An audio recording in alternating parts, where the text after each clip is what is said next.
The head of the Roman Catholic Church is calling on faithfuls not to lose their way in spite of the anxieties brought about by the COVID-19 pandemic. Pope Francis led prayers to celebrate Easter as thousands of pilgrims packed Jerusalem to mark Good Friday. And that is after COVID restrictions were eased following the success of Israel's vaccine rollout.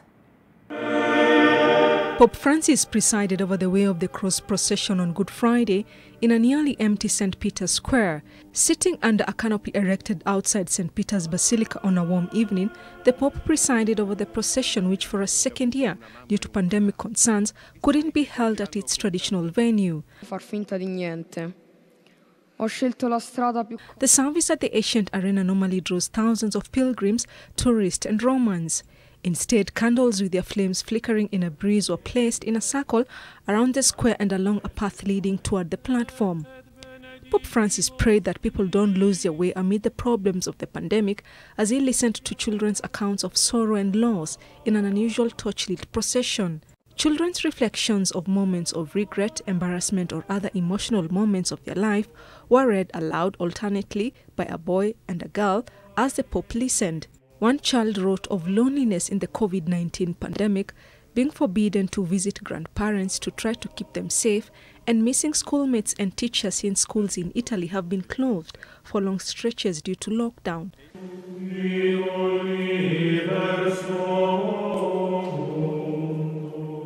The ceremony, which recalls Jesus' suffering in the hours before his death on a cross, ended with the Pope's blessing.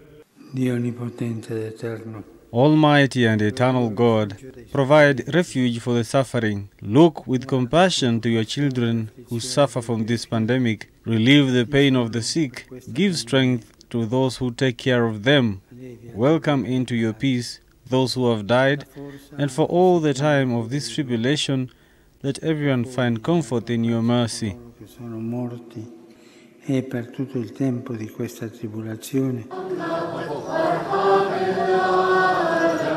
Meanwhile, Jerusalem's holy sites, which tens of thousands of Christians were barred from attending last Easter, were reopened. Although remaining travel restrictions meant numbers were limited, hundreds of Christians marked Good Friday with a procession along the path of sorrow in Jerusalem's old city, the route Christians believe Jesus walked while carrying his cross before being crucified. While the modest crowd marked a step towards normalcy, the turnout was still minimal compared to the thousands that typically flock to Jerusalem during Easter. Niger's new president, Mohamed Bazoum, has been sworn in 2 days after an attempted coup at a time when the country is undergoing the worst jihadist attacks in recent years. The jihadist attack led to the killing of 137 citizens. During his inauguration speech, President Bazoum called out terrorist groups for carrying out large-scale massacres, terming them as real war crimes. Niger has lost more than 300 people since the start of the year. Bazoum made a declaration that Niger will not hold any dialogue with the jihadists so long as there is a single one based in Niger territory.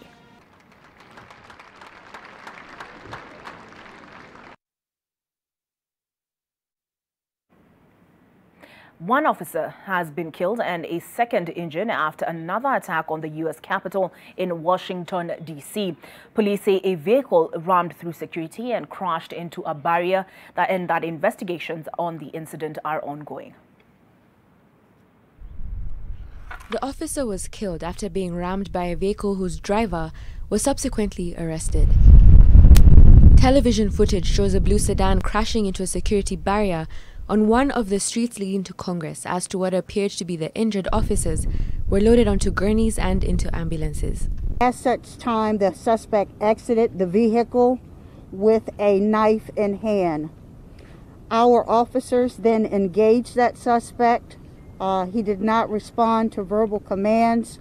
The suspect did start lunging toward U.S. Capitol Police officers, at which time U.S. Capitol Police officers fired upon the suspect. National Guard troops have been mobilized and staff at the huge Capitol complex ordered to stay away from windows and seek cover after alerts went out over the incident. There is no information available on the identity of the attacker or his motivation, but a terror link is not suspected at this stage.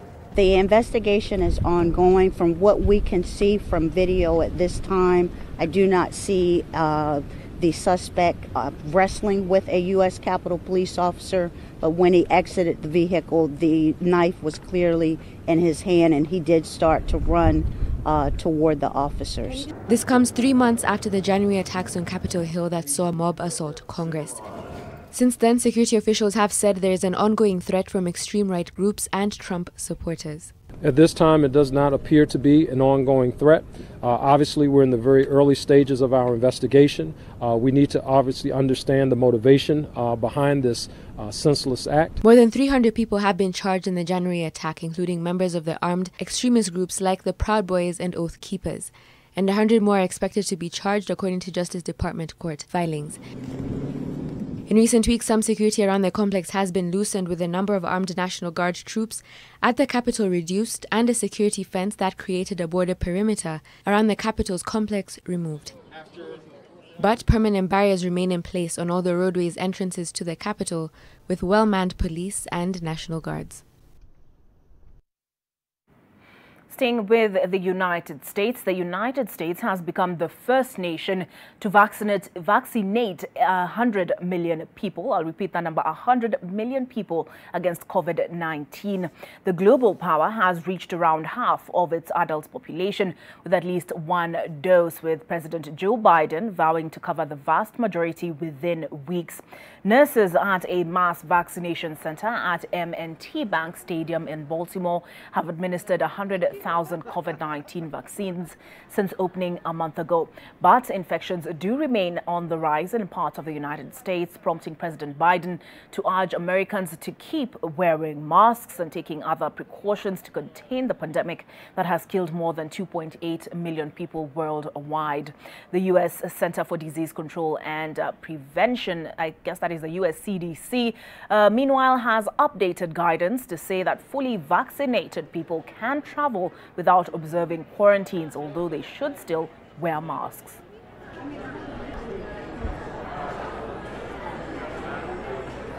That was really good. That was it. Thank you. Would